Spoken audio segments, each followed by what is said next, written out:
KSK information YouTube channel. So, ఈ రోజైతే మీకు ఆంధ్రప్రదేశ్ వాళ్ళకి ఒక గుడ్ న్యూస్ అయితే చెప్పబోతున్నాను.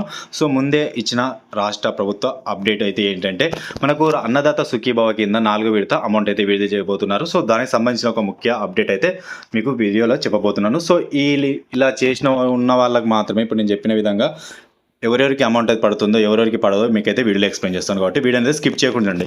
చాలా వరకు అందరూ ఖాతాదారు లింక్ అయితే ఆధార్ కార్డ్ లింక్ చేసుకొని ఉంటారు చూడు. అలాంటి రైతులకైతే ఏం కాదు. సో, లింకు కాని రైతులు ఏం చేస్తారంటే మీ యొక్క 1బీ కార్డు తీసుకొని రైతులు మీ యొక్క ఆధార్ కార్డు, 1బీ ఫోన్ నెంబర్‌తో సహా స్థానిక సచివాలయానికి వెళ్ళి అక్కడ మీరు దరఖాస్తు చేసుకోవాల్సి ఉంటుంది.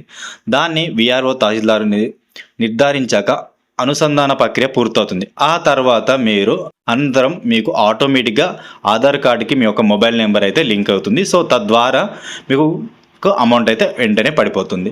సో, ఈ పథకానికి అర్హులవుతారన్నట్టు. సో, మనకు చాలామంది అయితే గత ఏడాది అమౌంట్ పడిన వాళ్ళు ఉంటారు కదా! సో, ఈసారి కూడా పడుతుంది ఖచ్చితంగా. వాళ్ళు ఎలాంటి పెండింగ్ మనం ప్రాసెస్ చేయాల్సిన అవసరం లేదు. అలాగే మనకి ఇంతకుముందుకు ఆదాయ పన్ను చెల్లించి ప్రస్తుతం చెల్లించలేని వారు ఉంటారు చూడు. ఈకేవైసీ సమస్యలు ఇతర కారణాలతో పథకాన్ని లబ్ధి పొందని వారు పూర్తి వివరాల కోసం దరఖాస్తు ధృవపత్రాలు తీసుకొని వెళ్ళి రైతు సేవా కేంద్రంలో సంప్రదించాలి. అలా సంప్రదించాల్సిన ఈ విధంగా చేయాలి. గత ఏడాది లబ్ధి పొందిన వారి సంఖ్య వచ్చేసి 2,79,100 మంది లబ్ధి పొందారు.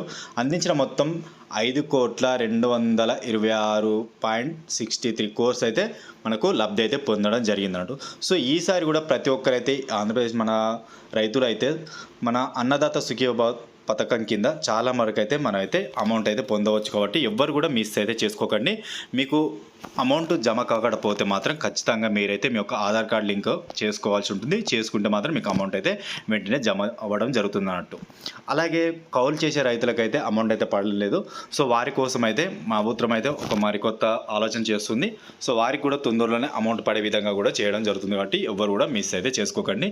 అర్హులైన ప్రతి ఒక్కరికైతే అమౌంట్ అయితే ఖచ్చితంగా పడుతుంది. మీ యొక్క లింక్ అయితే ఆధార్ కార్డుకు లింక్ అయితే ఏదైతే నెంబర్ ఉంటుందో పాస్బుక్కి అలా ఉన్న వాళ్ళకి మాత్రం అమౌంట్ అయితే వెంటనే పడిపోతుంది.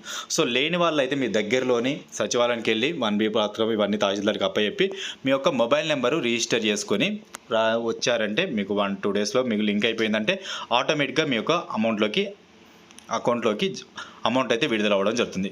ఈ విధంగా అన్నదాత సుఖీభావ స్కీమ్ కింద చాలామంది అయితే అర్హులు ఉన్నారు కాబట్టి ఇందులో మీరు కూడా ఉన్నారో లేదో చూసుకొని మీ యొక్క లిస్ట్ అనేది ఆధార్ కార్డుకి లింక్ అయిందో లేదో చూసుకొని మీరైతే తొందరలోనైతే అప్డేట్ అయితే చేసుకోండి.